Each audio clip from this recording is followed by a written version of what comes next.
Yo, man. Yo, man. What's good with y'all boys? It's your boy, Forever the Fatty Fitness. Back at it again. I believe it's day 245.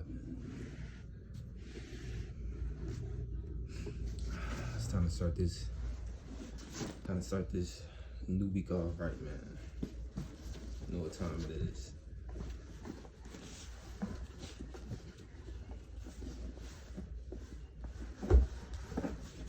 Weighted vest.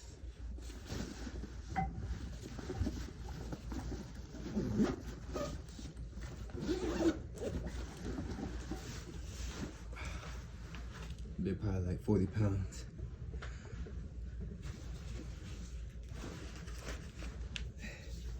Hey, make sure y'all share with a friend. Subscribe. We go on every single day. Let's go. Keep pushing yourself. Let's go.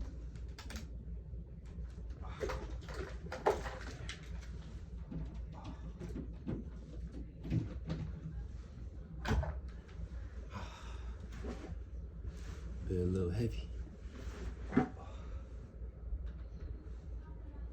By J.S. Ogilvy and Company. Shit ain't nothing, no.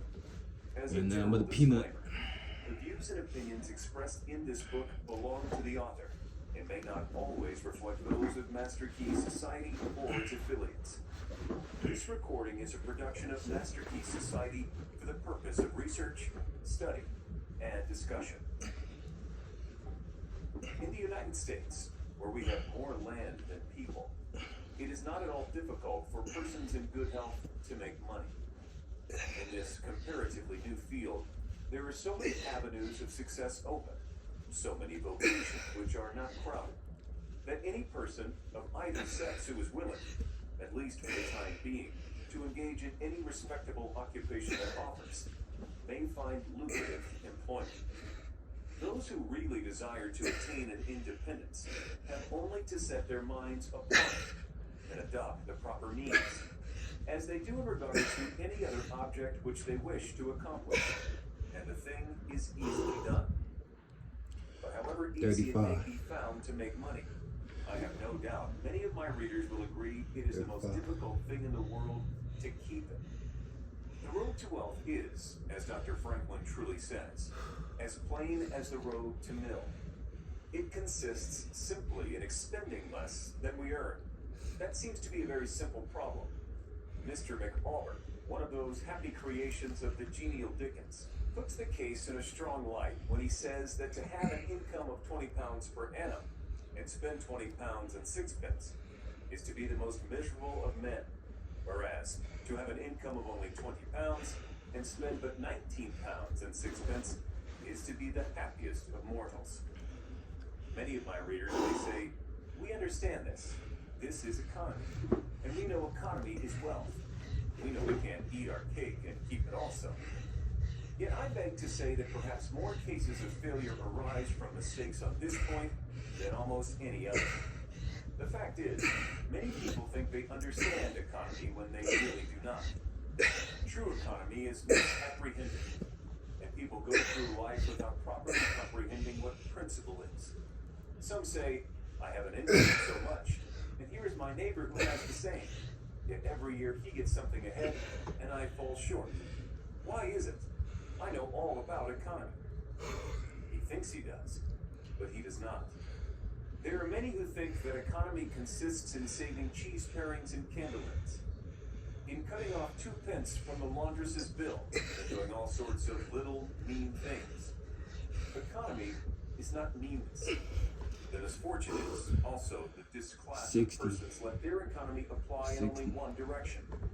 They fancy they are so wonderfully economical in saving a halfpenny where they ought to spend 2 pence, that they think they can afford to squander in other directions. A few years ago, before kerosene oil was discovered or thought of, one might stop overnight at almost any farmer's house in the agricultural districts and get a very good supper.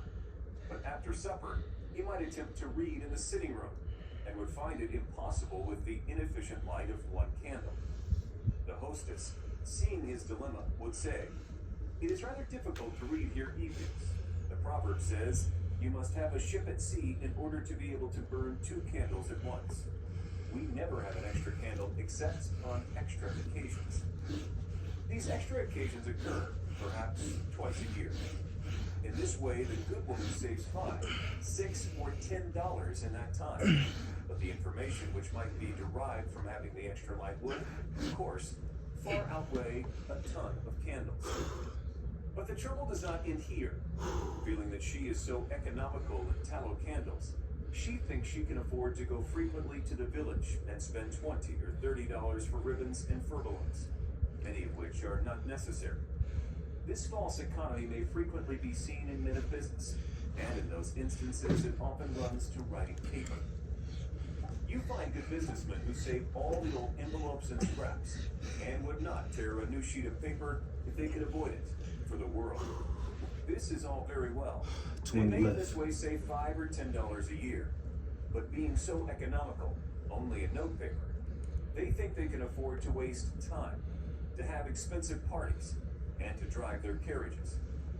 This is an illustration of Dr. Franklin's saving at the spigot and wasting at the bunghole. Penny wise and pound foolish.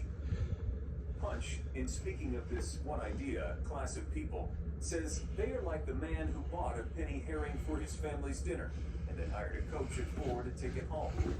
I never knew a man to succeed by practicing this kind of economy. True economy consists in always making the income exceed the outgo. Wear the old clothes a little longer if necessary. Dispense with the new pair of gloves. Mend the old dress.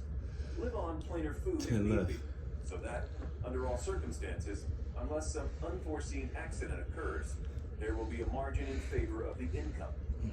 A penny here and a dollar there, placed at interest, goes on accumulating. And in this way, the desired result is attained. It requires some training, perhaps, to accomplish this economy. But once used to it, you will find there is more satisfaction in rational saving than in irrational spending. Here is a recipe which I recommend. I have found it to work an excellent